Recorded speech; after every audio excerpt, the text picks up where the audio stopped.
ఓం నమః శివాయ. ఓం నమో నారాయణాయ. నరదృష్టి నివారణ, కర్మ నివారణ, సకల సంచిత కర్మ, ప్రారబ్ధ కర్మ, ఆగమిక కర్మ, దగ్ధ నివారణ, తులాభార కాల భైరవాయ నమో నమః. ఓం దిగంబరాయ విద్మహే తంత్రక్షేత్రాయ ధీమహి తన్నో సంహారకాల భైరవ ప్రచోదయాత్. ఓం శ్రీ మహాలక్ష్మీదేవ్యై నమోస్తుతే. ఓం గణానాం త్వా గణపతిగుం అవామహే కవిం కవీనాపవస్త్రవస్తవం జ్యేష్ఠరాజం బ్రహ్మణస్వత ఆన శృణ్వన్నోతిభిస్సీదసాదనగుం శ్రీ మహాగణాధిపతయే నమః. హరి ఓం. 1వ తారీఖు 9వ నెల 2024 నుండి 15/9/2024 వరకు పుట్టినటువంటి వారందరూ కూడా ముందస్తుగా జన్మదిన శుభాకాంక్షలు. గతంలో వివాహం అయినటువంటి వారికి వివాహ వార్షికోత్సవ శుభాకాంక్షలు. 1/9 నుండి 15/9 వరకు ద్వాదశ రాశుల్లో గ్రహ గమనాల్ని ఒకసారి వీక్షింపచేద్దాం. వృషభ రాశిలో దేవగురు బృహస్పతి శత్రుస్థానంలో సంచార స్థితి. మిథున రాశిలో కుజ భగవానుడు, కర్కాటక రాశిలో బుధ భగవానుడు, సింహరాశిలో ఏడాది తర్వాత రవి భగవానుడు, కన్యరాశిలో శుక్రుడు మరియు కేతు సంచార స్థితి, కుంభరాశిలో శని భగవానుడు వక్రగమన సంచార స్థితి, మీనరాశిలో రాహు భగవానుడు సంచార స్థితితో ద్వాదశ రాశుల్లో గ్రహ గమనాలు ఈ విధంగా ఉన్నాయి. అందరికీ ముందస్తుగా వినాయక చవితి పండగ శుభాకాంక్షలు. వినాయకుడు అనగానే అవిఘ్నములను తొలగించి ఐశ్వర్యాన్ని ప్రసాదించేటువంటి భగవంతుడు కనుక ఆది పూజ్య మహాగణాధిపతి. అంటే ఏ పూజను మనం ప్రారంభించాలనుకున్నా పసుపుతో చేసిన గణపతి స్వామికి మనం పూజ చేసుకుంటూ ఉంటాం. భాద్రపద మాస శుద్ధ చవితి వినాయక జయంతి సందర్భంగా గణపతి స్వామి యొక్క ఆశీస్సులు మనందరిపైన ఉండాలని కోరుకుంటూ, కైలాసనాథుడి యొక్క సుపుత్రుడి యొక్క ఆశీస్సులు మనందరిపైనను చూపిస్తూ, ఎవరికి ఎలాంటి కష్టాలు లేకుండా అందరికీ విద్య, విజ్ఞానము, ఉద్యోగము, వివాహము, సంతానము, రాజయోగము, రాజభాగ్యము, రాజభోగము, ఆనందయోగము, ఎవరికి ఏవేవి కావాలో అన్నీ ప్రసాదించే శక్తి ఆ విఘ్నేశ్వర స్వామి వారికి ఉంది కనుక అందరిపైనను గణపతి స్వామికి ఆశీర్వాదాలను కోరుకుందాం. దయచేసి వినాయక చవితి రోజు సాయం సంధ్యాకాల సమయంలో ఎవరు దయచేసి ఆకాశంలో ఉండబడినటువంటి చంద్ర భగవాను ఎవరూ దర్శించవద్దు. కారణం ఏమిటనగా మన కృష్ణ పరమాత్ముడు పాలలో గ్లాసులో చంద్ర భగవాను యొక్క దర్శనమైనందుకు ఆ సంవత్సరాంతము అనేక రకాలుగా చెయ్యనటువంటి నిందలను పడి అనేక రకాలుగా ఇబ్బందులకు గురయ్యాడు అని చెప్పి మనకు అనేక రకాల పురాణాలు చెప్తూ ఉన్నాయి. కనుక దయచేసి మనం ఎవరము కూడా చూడకుండా ఉండే ప్రయత్నం చేయండి.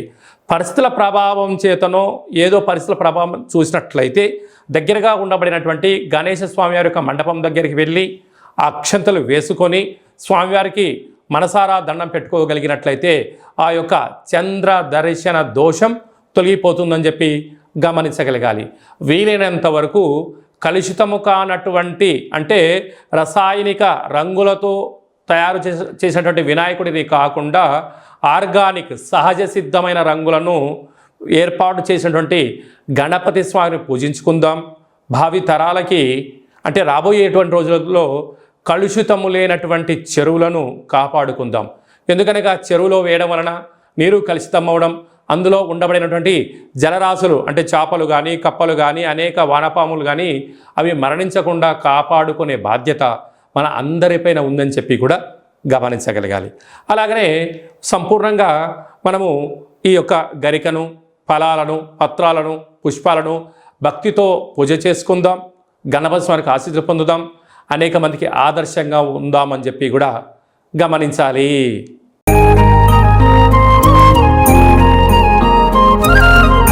సింహరాశి వారు సోమవారం అమావాస్య, సోమవతి అమావాస్య, మంగళవారం అమావాస్య, కాళ అమావాస్య సందర్భంగా ఎలాంటి విధి విధానాలు పాటించాలో ఈ వీడియోలో సవివరంగా సంపూర్ణంగా తెలుసుకుందాం.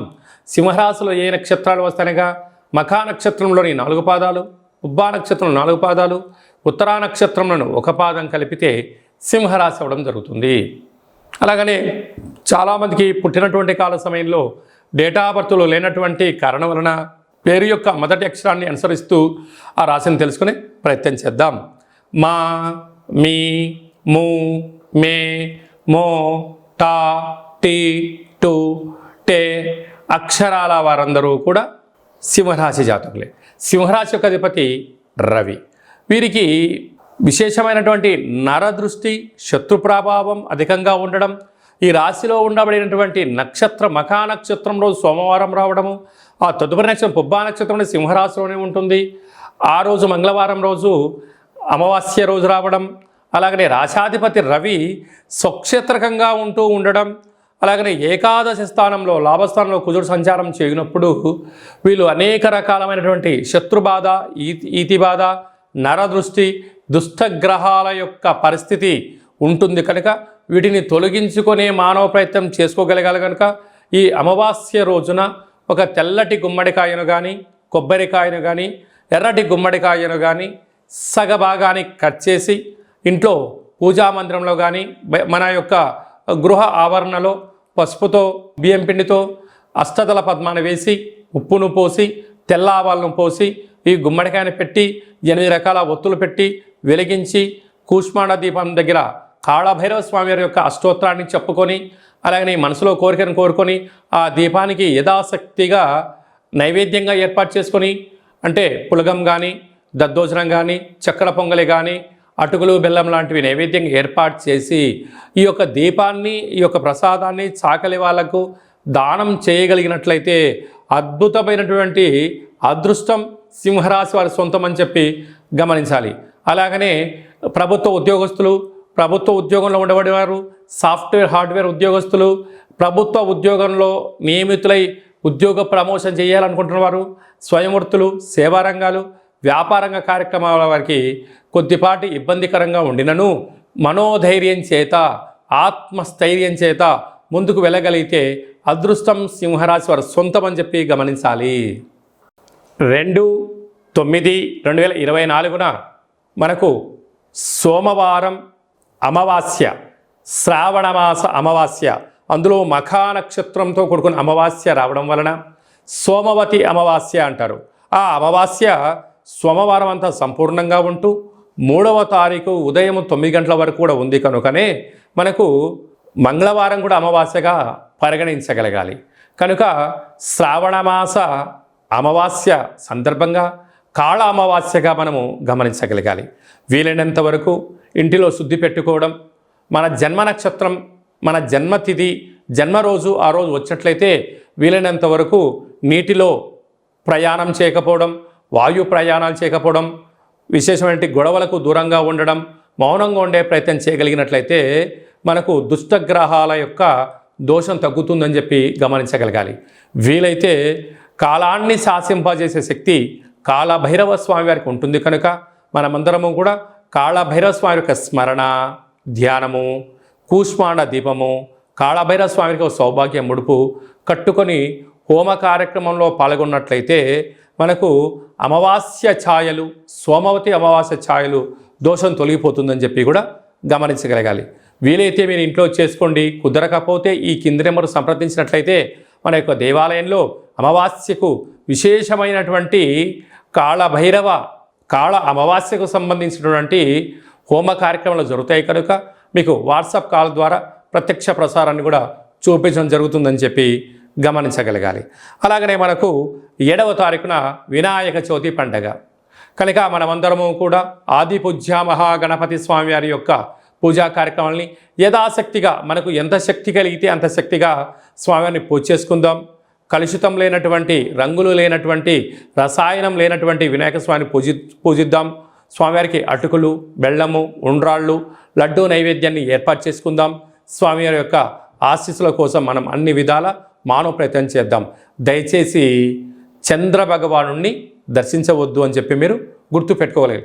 అలా విధి లేని పరిస్థితిలో దర్శించినట్లయితే ఈ కింది నెంబర్ సంప్రదించి మీ గోత్రనామాలు పంపించినట్లయితే ఆ యొక్క దోష నివారణకు మన యొక్క దేవాలయంలో ప్రత్యేకంగా పూజ చేయించి మీకు గరిక, అక్షంతలు, కంకణాన్ని పంపించడం జరుగుతుంది కనుక దయచేసి 100కు 100% ఎవరు చూడవద్దు.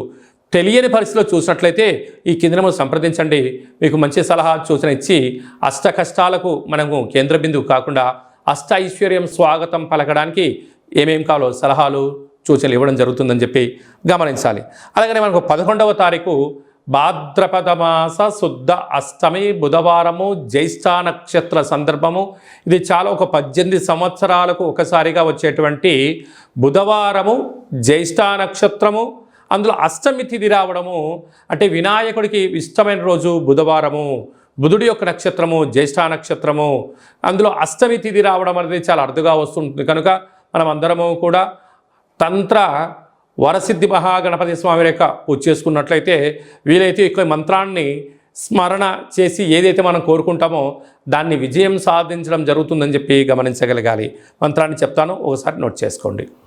ఓం శ్రీం హ్రీం క్లీం గ్లౌం గం గణపతయే వరవరద సర్వ కార్యం. అంటే మనం ఏదైతే కార్యం అనుకుంటున్నామో ఆ కార్యం పేరు అనుకొని వశమానయ స్వాహ అనేటువంటి మంత్రాన్ని ఒక 27 సార్లు తగ్గకుండా రోజుకు ఒక 108 సార్లు ఈ మంత్రాన్ని ఉచ్చరింప చేయగలిగినట్లయితే మనకు కష్టాలన్నీ తొలగిపోయి ఐశ్వర్యానికి స్వాగతం పలుకుతూ ఆ పని మనకు అనుకూలించేటువంటి విధంగా తంత్ర తాంత్రిక వర కాల విఘ్నేశ్వర స్వామి యొక్క ఆశీస్సులు మనపైన ఉంటాయని చెప్పి కూడా గమనించాలి. ఈ విధంగా మనమందరము కాళభైరవ స్వామి యొక్క ఆశీస్సులు పొందుతాం, విఘ్నేశ్వర స్వామి యొక్క ఆశీస్సులు పొందే మానవ ప్రయత్నం చేద్దాం. కనుక మనమందరం కూడా జాతకాన్ని తెలుసుకుందాం, కష్టాల కడలకి ఫుల్ స్టాప్ చెప్దాం, ఐశ్వర్యానికి స్వాగతం పలుకుదాం, ఆ కాళభైరవ స్వామి యొక్క ఆశీస్సులు విఘ్నేశ్వర స్వామి యొక్క ఆశీస్సులు పొందుదాం అని చెప్పి మనవి అందరికీ ఆశీర్వచనం. ఓం శతమానం భవతి శతాయు పురుష సతేంద్రియ ఆయుష్యేవేంద్రియే ప్రతిష్టతి ధనం ధాన్యం బహుపుత్రలాభం శత సంవత్సరం దీర్ఘమాయు సర్వే జనా సుఖినో భవంతు లోకా సమస్తా సుఖినో భవంతు సర్వం విఘ్నేశ్వరార్పణమస్తు. ఈ వీడియో మీకు నచ్చినట్టయితే లైక్ చేయండి, షేర్ చేయండి, మా ఛానల్ని సబ్స్క్రైబ్ చేసుకోండి. అందరికన్నా ముందుగా మీ వ్యక్తిగత జాతకం మీరు తెలుసుకోవాలనుకుంటున్నారా?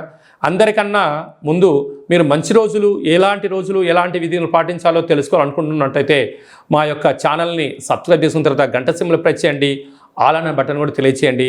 ఆధ్యాత్మికమైన ఈ యొక్క కార్యక్రమాన్ని భగవద్బంధులకు, మిత్రులకు, స్నేహితులకు మీ క్షేమాన్ని ఎవరైతే కోరుకుంటున్నారో, మీరు ఎవరి క్షేమాన్ని కోరుకుంటున్నారో వారికి ఈ వీడియోను ఫార్వర్డ్ చేసి భగవంతుడి యొక్క ఆశీస్సులు పొందగలరు.